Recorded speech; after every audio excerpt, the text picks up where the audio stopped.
বৈষম্য বিরোধী ছাত্র আন্দোলনের সময় গণহত্যার দায়ে রাজধানীতে আলাদা আলাদা 2 থানায় করা মামলায় এক্সিম ব্যাংকের সাবেক চেয়ারম্যান ও নাসা গ্রুপের কর্ণধার নজরুল ইসলাম মজুমদারের 5 দিন করে 10 দিনের রিমান্ড মঞ্জুর করেছেন আদালত।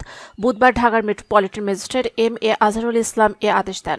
সকালে তাকে আদালতে হাজির করে মামলার সুষ্ঠু তদন্তের স্বার্থে তাকে 2 মামলাতে 10 দিন করে রিমান্ডে চেয়ে আবেদন করেন তদন্ত কর্মকর্তা।